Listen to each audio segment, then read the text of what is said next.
بسم الله الرحمن الرحيم.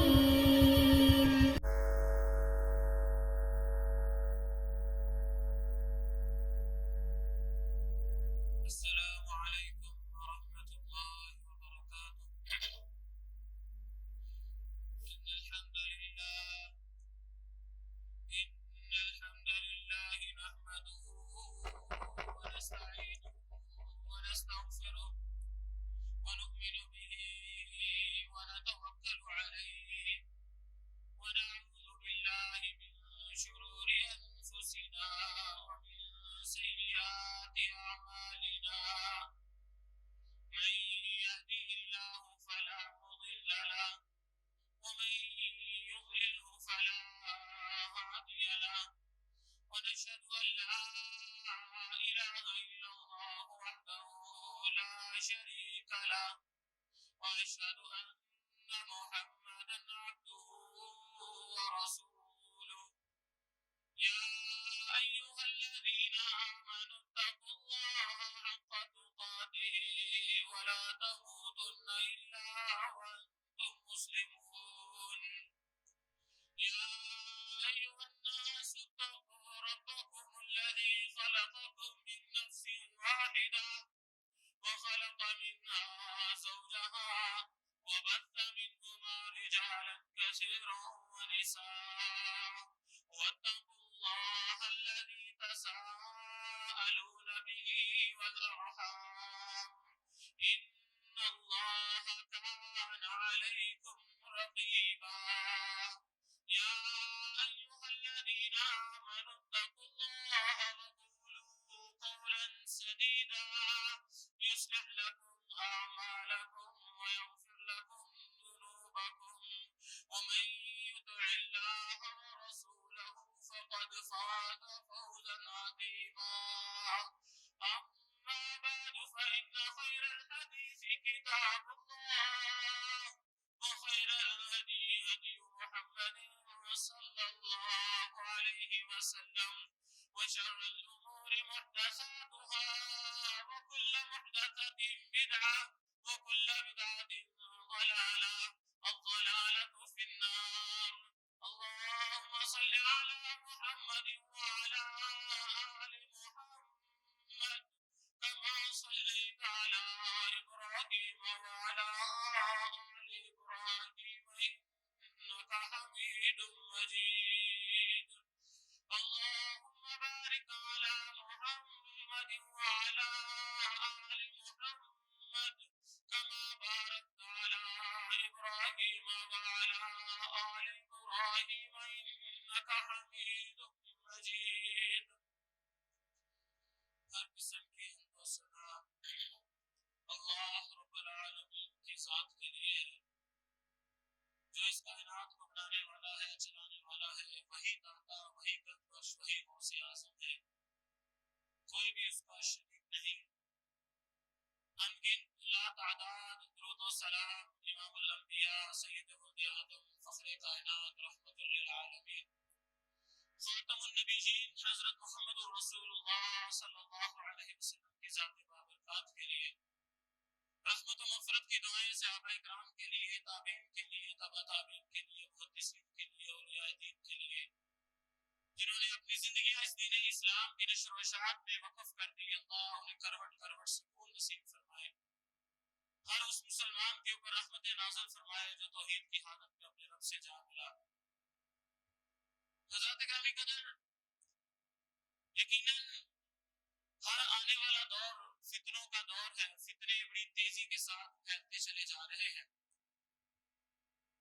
ظہر الفساد فی البر والبحر، اللہ رب العزت کا قرآن اعلان کرتا ہے کہ زمین کے اوپر بھی فساد ہے، سمندروں کے اوپر بھی فساد ہے۔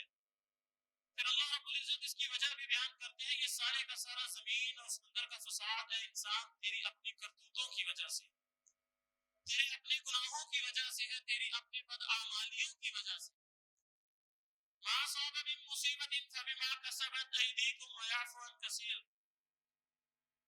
29ویں پارے کے اندر اللہ رب العزت یہ بیان کر رہے ہیں کہ تمہیں جتنی بھی تکلیفیں، جتنی بھی مصیبتیں پہنچتی ہیں، یہ ساری کی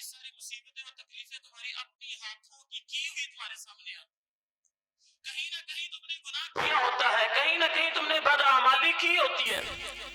اور اللہ رب العزت فرماتا ہے وَيَعْفُو عَنْ كَثِيرٍ، بہت زیادہ تعداد میں نا میں تمہارے گناہ ویسے ہی معاف کر دیتا ہوں. صرف تھوڑی بہت جو غلطیاں ان کا خمیازہ تمہارے سامنے آتا ہے، یہ جو تکلیفیں تمہیں ملتی ہیں. تو میرے بھائیوں یہ بات یاد رکھیے گا کہ آج بھی ہمارے جو حالات کی خرابی ہے، جو فتنے ہمیں درپیش ہیں، اس کی بھی اصل اور بنیادی وجہ ہی ہمارے کرتوتے اور ہماری بدعمالیاں ہیں.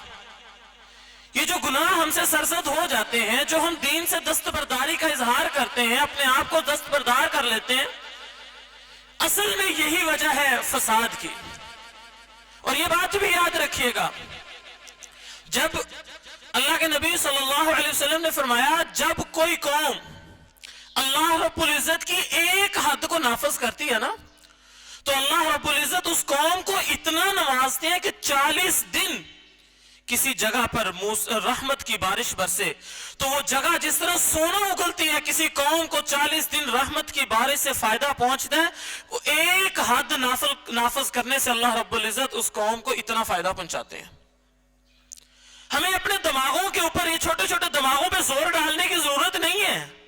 ہمارے معیشت دان ایسے کھپ رہے ہیں. حقیقت یہ ہے یہ ساری پریشانیاں ہماری بدعمالیوں کی وجہ سے ہیں. یہ جتنی ہمارے اوپر تنگ دستیاں آئی ہوئی ہیں، ہمارے حکمران، ہمارے عجیب قسم کے کمینے قسم کے لوگ ہمارے اوپر حکمران بن چکے ہیں، یہ ساری کی ساری کمبختیاں بدعمالیاں ہمارے اپنی ہاتھوں کی ہوئی سامنے آ رہی ہیں. تو میرے بھائیوں یہ بات یاد رکھیے گا، اللہ رب العزت کا قرآن اعلان کرتا ہے یا ایھا الذین آمنو، اے لوگوں جو ایمان لے آئے ہو، اللہ رب العزت کا تم نے رب ہونے کا اقرار کر لیا. جب یہ پڑھ لیا اشہدو ان لا الہ الا اللہ، کیا مطلب ہے اس کا؟ آسان لفظوں میں مطلب یہ اللہ میں تجھ سے وعدہ کرتا ہوں، اقرار کرتا ہوں، گواہی دیتا ہوں، آج کے بعد تجھے تیرے علاوہ کسی کو رب نہیں مانوں گا. میری زندگی میں ہر وہ کام جو بھی ہوگا اللہ تجھے رب مان کے کروں گا. جو تو بتائے گا، جو شریعت تو نے دی ہے، جو طریقہ تو نے بتایا، میں اس کے مطابق زندگی گزاروں گا، اپنی مرضیاں نہیں کروں گا. یہ کلمے کا مطلب ہے. لیکن اصل مسئلہ یہ ہے کہ ہم نے اپنے آپ کو اسلام سے دور کیا ہوا. کیا کہا اللہ رب العزت نے؟ آمنو ادخلوا فی السلم کافہ، اسلام میں پوری کے پورے داخل ہو جاؤ. جب کلمہ پڑھ جو لیا ہے، اللہ سے یہ اقرار نامہ کر لیا کہ اللہ زندگی تیری مرضی کے بغیر نہیں گزاروں گا، تو پھر اسلام میں پورے کے پورے داخل ہو جاؤ نا. یہاں پر آ کے ہمارے اندر کمی ہے. ہمارا طرز عمل پتہ کیسے ہے؟ بڑی معذرت کے ساتھ مسجد میں آتے ہیں، اللہ ہمارا رب ہے، اللہ کی عبادت کرتے ہیں، اس کے سامنے سر جھکاتے ہیں، دعائیں مانگتے ہیں. مسجد سے باہر جاتے ہیں، اسلام اپنا مسجد میں ہی چھوڑ جاتے ہیں. باہر جائیں گے، موبائل نکالیں گے، ٹک ٹاک بننا شروع ہو جائے گی، ویڈیو بننا شروع ہو جائے گی، میوزک چلنا شروع ہو جائے گا. ہم بھول جاتے ہیں کہ ہم اللہ کی نافرمانی کر رہے ہیں.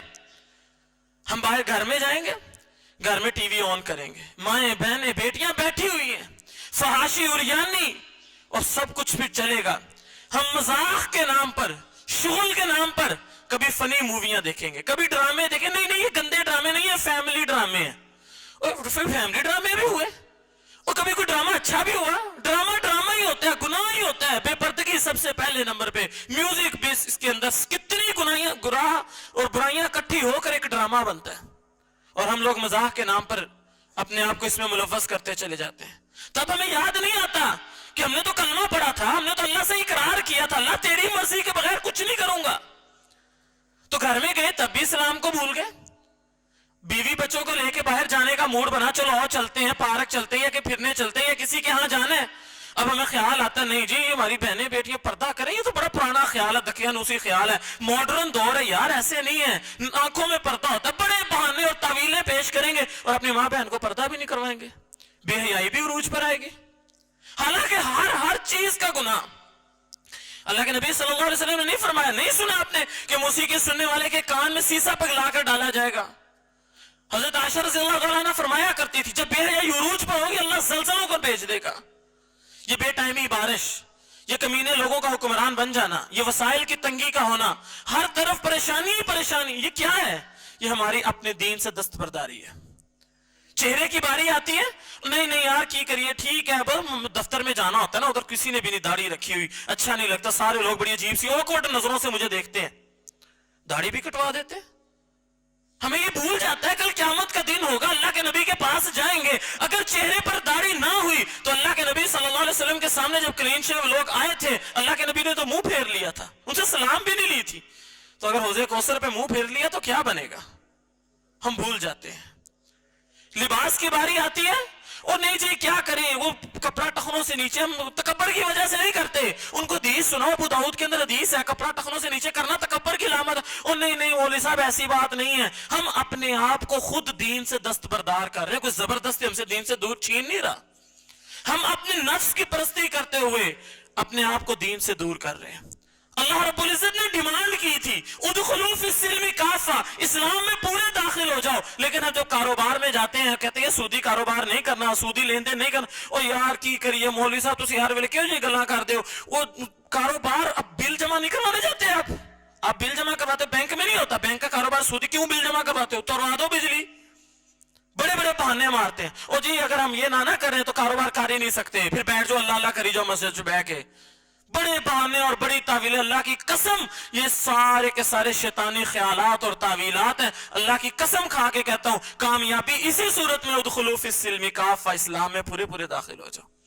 اسلام تمہیں فائدہ اس وقت دے گا جب تم مسجد میں آؤ گے, تب بھی تمہارا الہ رب ہوگا, تم ایک اللہ کی عبادت کرو گے, صحیح معنوں میں اسلام کو نافذ کرو گے. گھر جاؤ گے اپنے گھر کے اندر بھی اسلام کو نافذ کرو گے, اپنی بہن بیٹی ماں کو پردہ کرواؤ گے. ہاں, گھر کے اندر فحاشی اور یعنی کو ختم کرو گے, ڈرامے فلموں کو ختم کرو گے, قرآن کا رواج عام کرو گے, قرآن کی تلاوت گھر میں کیا کرو گے, تقریر کا ماحول گھر کا بنے گا, اسلامی ماحول گھر میں بناؤ گے. ہاں, جب بازار میں جاؤ گے بازار کے اندر بھی اسلامی کاروبار کرو گے, اپنے آپ کو حرام سے بچاؤ گے, اپنے آپ کو دھوکے سے بچاؤ گے, اپنے آپ کو جھوٹ سے بچاؤ گے. ہاں, جب باہر جاؤ گے موبائل کے اندر بھی اس کو استعمال اچھا کرو گے, اس کو استعمال نیکی کی طرف کرو گے, برائی والا استعمال نہیں کروں گا. اللہ میں تعلیم دینا چاہتا ہوں, جب بچوں کو تعلیم کی باری آئے گی پہلے دین سکھاؤ گے, دنیا بعد میں سکھاؤ گے. ہاں, جب اپنے آپ کو اسلام کے اوپر نافذ کرنے کی باری آئے گی پہلے دین سیکھو گے, تاکہ دین کی وجہ سے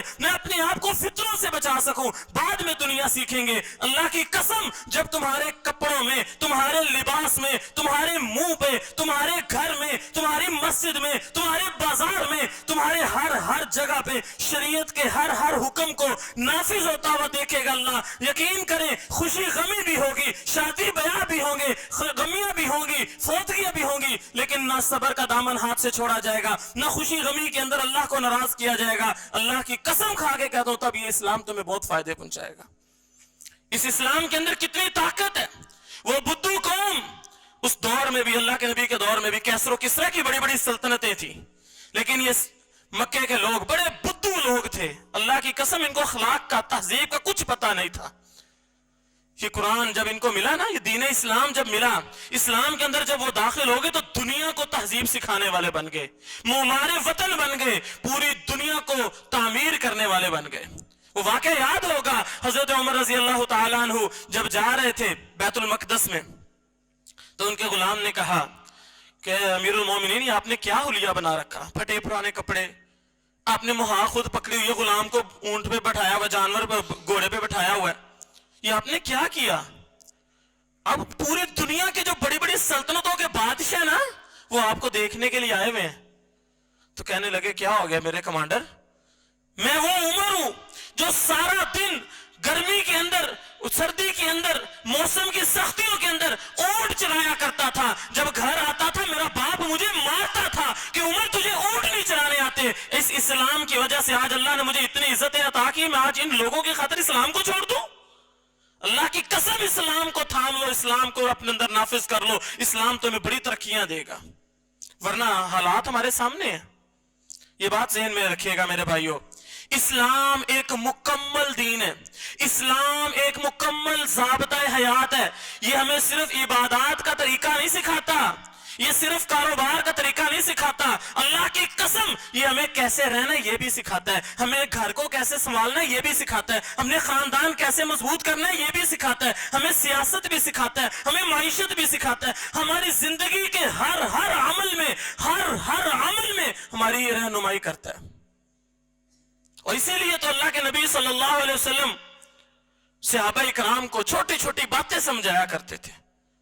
اور یہی وجہ ہے مکے کے جو مشرکین تھے نا, ایک دن صحابہ کے پاس آئے, آگے کہنے لگے تمہارا نبی کیا کرتا ہے, اس کو کیا ہو گیا ہے, یہ تمہیں کس طرح کی باتیں بتاتا ہے, تمہیں یہ بتاتا ہے کہ واش روم میں کیسے جانا ہے, بیت الخلاء میں کیسے جانا ہے, باتھ روم کو کیسے استعمال کرنا ہے, استنجا کیسے کرنا ہے, یہ کیسا نبی ہے, کیسی باتیں بتاتا ہے.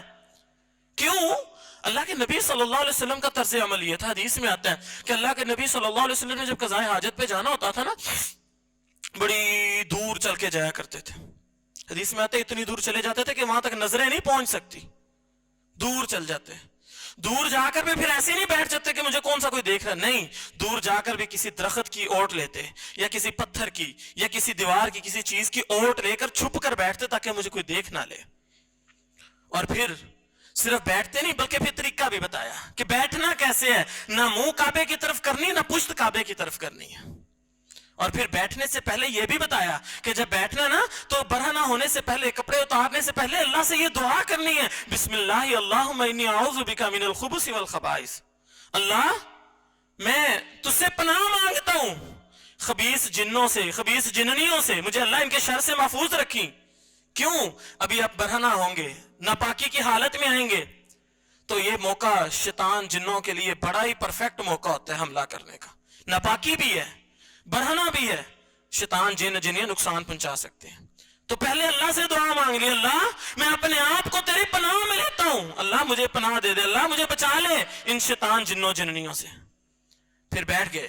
پھر اللہ کے نبی صلی اللہ علیہ وسلم نے یہ بھی بتایا کہ جب پاکی صاف کرنی, طہارت حاصل کرنی, استنجا کرنے کے لیے غلاظت دھونے کے بعد 3 دفعہ اپنے اعضاء کو دھونا ہے, اس کو صاف کرنا ہے, پاکی حاصل کرنی ہے. پھر یہ بھی فرمایا اگر پانی میسر نہیں ہے تو طاق عدد کے اندر پتھر استعمال کرنے, 3, 5 یا 7 جفت عدد کے پتھر استعمال نہیں کرنے.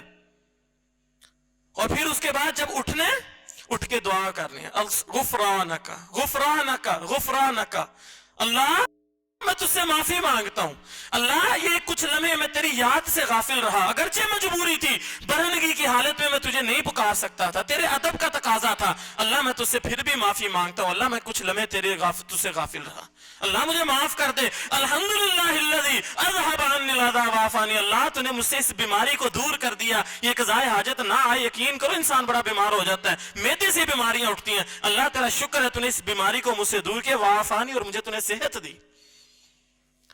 تو کفار مکہ آ کر کہنے لگے تمہارا نبی کیسے ہے, یہ تمہیں استنجے کے بھی طریقے بتاتا ہے, یہ تمہیں واش روم کے بھی طریقے بتاتا ہے.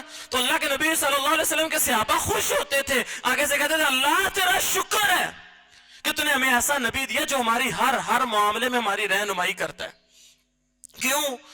کہتے ہیں ہم پہلے پتہ کیا کرتے تھے, یقین کریں آپ نے سنا ہوگا, خانہ کعبہ جس کے گرد مرد اور عورت بالکل برہنہ ہو کر طواف کرنا باعث عزت سمجھتے تھے. آپ اندازہ لگائیں, مرد عورت بالکل ننگے ہو کر خانہ کعبہ کے گرد گھومنا باعث عزت, باعث وقار اور نیکی سمجھا کرتے تھے. یہ ان کی اخلاقیات تھی, یہ ان کی غیرت تھی. اور جب قضائے حاجت کے لیے جانا ہوتا تھا تو کیا کرتے تھے, ابھی بھی بعض ٹھیٹ گاؤں کے اندر ہوتا ہے ایسے, کیونکہ میں نے بھی بچپن کے اندر دیکھا ہوا جب عورتیں قضائے حاجت کے لیے جاتی ٹولیوں کی شکل میں نکلتی ہیں. تو کیا کرتے تھے, جب قضائے حاجت کے لیے جانا ہوتا تھا ٹولیوں کی شکل میں 5 جنے 10 جنے سب مل کے جاتے تھے, اور پھر جا کے دور دور نہیں بیٹھتے تھے, قریب قریب بیٹھ جانا, ایک دوسرے کے سامنے شروع ہو جانا, برہنہ ہو جانا اور قضائے حاجت فارغ, اور ساتھ ساتھ صرف چپ کر کے قضائے حاجت نہیں کرتے تھے, ساتھ ساتھ مذاکرات چلتے تھے, باتیں ہو رہی ہیں, سیاست بھی ہو رہی, گھر کی باتیں بھی, سارا کچھ ڈسکس کر رہے ہوتے تھے. یہ ان کی حالت تھی. تو میرے بھائیو, اسلام ایک ایسا دین ہے جو میں بتانا چاہتا ہوں کہ چھوٹی سے چھوٹی جگہ پر بھی ہماری رہنمائی ضرور کرتا ہے. ہم رہنمائی نہ لے تو ایک علیحدہ بات ہے, اسلام ہماری رہنمائی کر رہا ہے. یہ ایک مکمل دین ہے اور قیامت تک قائم رہنے والا دین ہے. اسی لیے اللہ کے نبی اللہ رب العزت نے قرآن میں فرمایا وَلَا تَتَّبِعُوا خُطُوَاتِ الشَّيْطَانِ, پھر فرمایا یا ایھا الذین آمنوا ادخلوا فی السلم کافہ, اسلام میں پورے داخل ہو جاؤ. پھر فرمایا وَلَا تَتَّبِعُوا خُطُوَاتِ الشَّيْطَانِ, شیطان کے قدموں کی پیروی نہ کرنا. کیوں کہا؟ کیونکہ شیطان کے قدموں کی پیروی نہ کرنا ہے, اس کا مطلب ہے شیطان اچانک بندے کو گمراہ نہیں کرتا. یہ بڑا سمجھدار ہے, اتنا بچہ نہیں ہے, یہ بڑے مقرب بندوں میں رہ چکا ہے اور اس کا بڑا تجربہ ہے, ہم سے پہلے کا یہ زندہ ہے, جب سے زمین بنی, جب سے حضرت آدم علیہ السلام تب سے یہ زندہ ہے.